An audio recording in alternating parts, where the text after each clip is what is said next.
Hey everybody, welcome back. If you are following along with my video series, I am making the Kimberbell Candy Cane Lane Bench Pillow Kit. I'm going to be making it on my Janome 400E, which poses some interesting challenges. I've showed you guys how, in the last video, how I work through setting up the software. Now, today, I'm about ready to prepare the fabric that I'm going to use, and I figured I would show you how I go about doing that. Most of my sewing, I'm not a super structured sewer. I kind of, just sort of go with the flow. But I found with some of these kits, it really helps to have everything prepped and cut and neatly organized ahead of time, so that after work, when I have time to sit down and sew for an hour, I can just pull out a piece of the kit. All of my parts are together and ready to go, and I can just sit at the machine and go. So anyway, so I thought I would show you what we have. So first of all, this is the kit from Kimberbell. Kimberbell Candy Lane Bench Pillow Kit. This comes with the fabrics, and if you look inside, it comes with the CD. The CD has all of the embroidery designs on it. It also has the instructions. Some of their other kits, you actually get a printed instruction book. In this case, it comes with a PDF instruction book. So that is on your CD. If you don't have a CD player on your computer, they're pretty cheap to get these days. You just plug it into a USB port, and they're pretty cheap. Otherwise, many of their products they sell online, but I think some of these kits they still sell with a CD.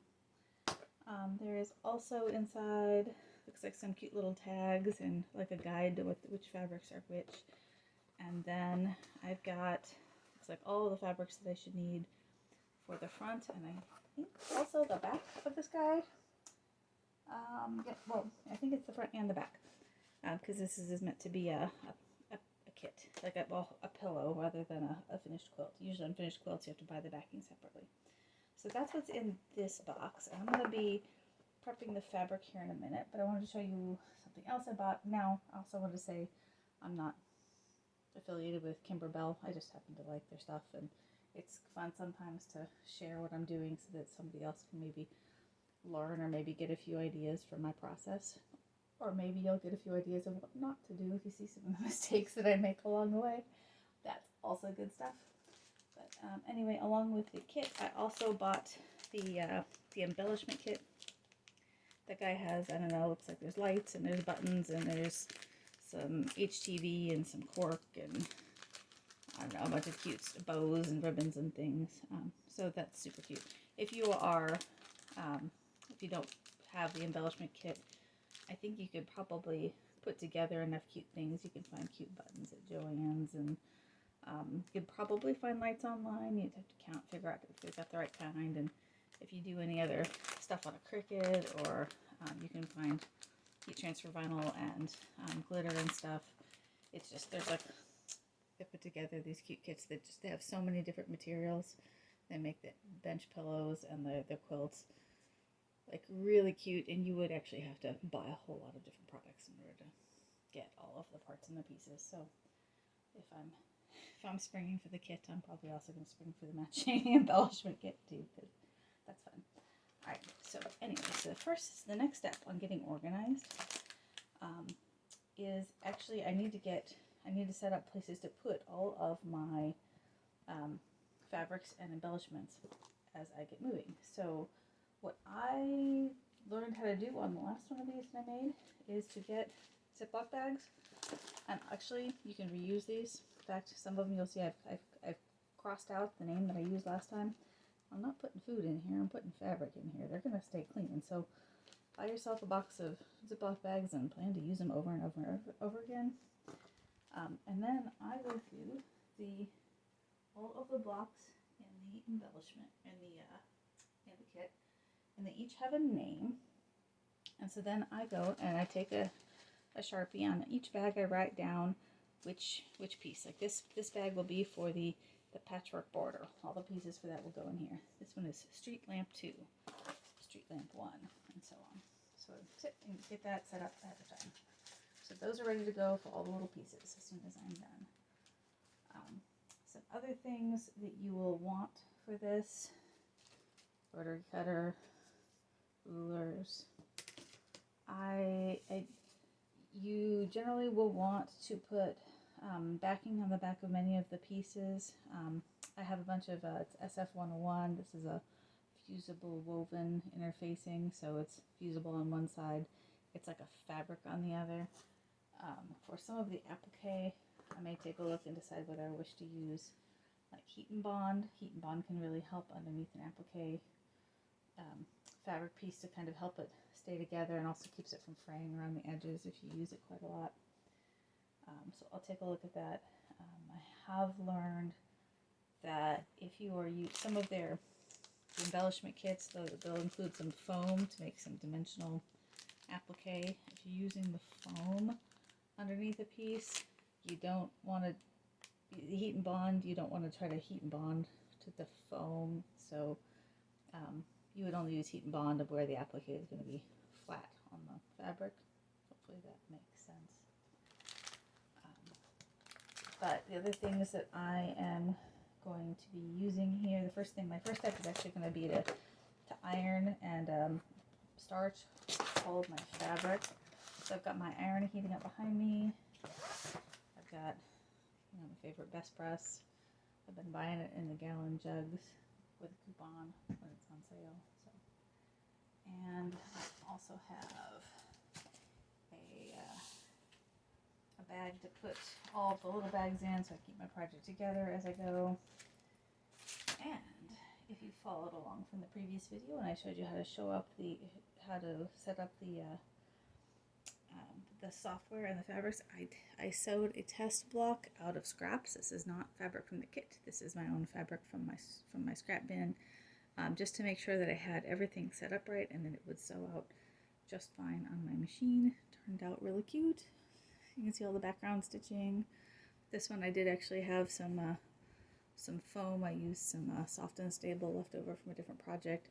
So I don't know how well you can tell that it's dimensional on the screen, but it's got a cute texture of those trees. So anyway, that's basically what one of the blocks will look like, but not the right fabric. So that's my tester. I'll probably frame it or something and make a cute little wall hanging. So now let's get to organizing the fabrics. And I will remember to speed this up because watching somebody iron for 20 minutes may not be a lot of fun. I don't know, maybe it is for you. And also, before I share my ironing board, don't laugh. I need to recover it. Maybe that'll be a future video. Well loved. All of that brown staining you see there, that's all the starch from several years of doing this. So it does over time kind of soak in and then turn brown. Doesn't hurt a thing. Actually makes all the fabric smell lovely when you go and iron on it, because it all smells like that yummy laundry starch. So I take my fabrics out. I always keep these little ribbons. Sometimes those are handy for other crafts, and it's just a good twill tape. So if you were sewing and need a little piece of twill tape on a seam, it says Maywood Studio, but cute. So alright, so let's get going. Actually,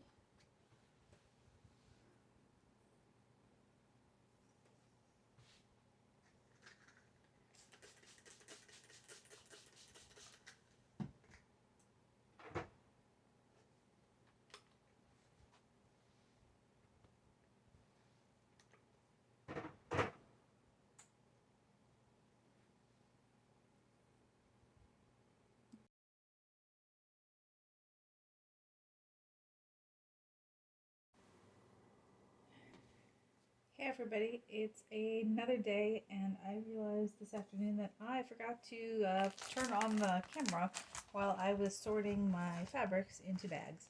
So just to catch you up on where I'm at on the organization, I took all of my pieces that I had bonded to the SF101 and sorted them into Ziploc bags, one per block for my candy cane lane. I have not applied the heat and bond. I think I will do that right before I stitch the different blocks, because I think there might be some choices to be made at the time based on how they're stitched out. But since, sometimes just kind of relaxing to watch some of the sorting and the organization, so I thought I would share the sorting of the embellishments. So some of these will go on at the end, some of them will go on per block. So I thought I would turn on the camera while I'm going through the list. So just to recap, I've got my instructions are sitting on my tablet over here. I'll be kind of checking things off in the PDF as I go. I can't find my tablet pen today either. I'm having a great day of it, but I'll use my finger. It's all good. So it's a touch screen. I've been using the Acrobat's drawing feature to mark off items as I take care of them.